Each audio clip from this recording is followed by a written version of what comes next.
Komentar dneva o politični in gospodarski krizi Ian Parker. The current political economic crisis makes people feel afraid.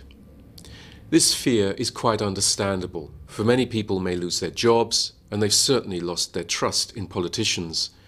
But today, we need to notice the role of an academic and professional discipline that operates as part of capitalism and that prevents people from taking political, economic action to tackle the crisis. This discipline is psychology. Psychology in the colleges and clinics will tell you how you need to correct your faulty thoughts and change your behavior so you can be happy again. But what is the agenda here?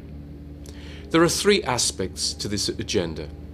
The first is the individualism that psychology is based on.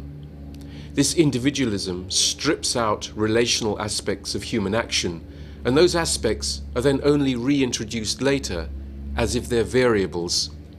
In this way, the very individuality of human experience, which derives its significance and value from histories of interaction with others, is betrayed. The second aspect is essentialism, in which qualities of human activity are separated from each other so they can be categorized and refined within a psychological model of the person.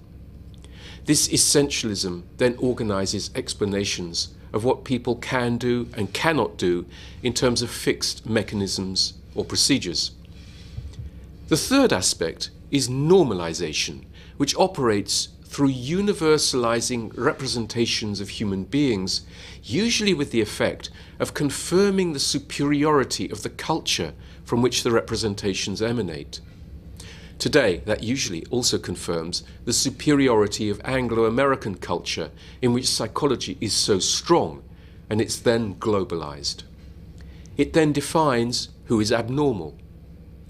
Psychology operates alongside psychiatry, and even in some places in the world, with psychoanalysis as part of an apparatus, the psi complex, and as part of a process of psychologization. Psychologization works through an experiential commitment to psychological explanations, not only of what happens to each individual, but also what happens to society. Advice and makeover programs on television feed these explanations and encourage people to feel them as if they're deep within themselves. Then the language of psychology comes to replace political explanations, and this language limits the room for maneuver and, even more so, limits social change.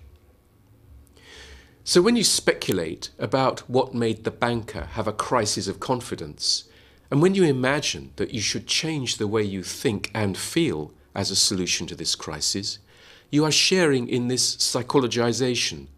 It's a powerful ideological contrick, and an alternative to capitalism must also include an alternative to psychology.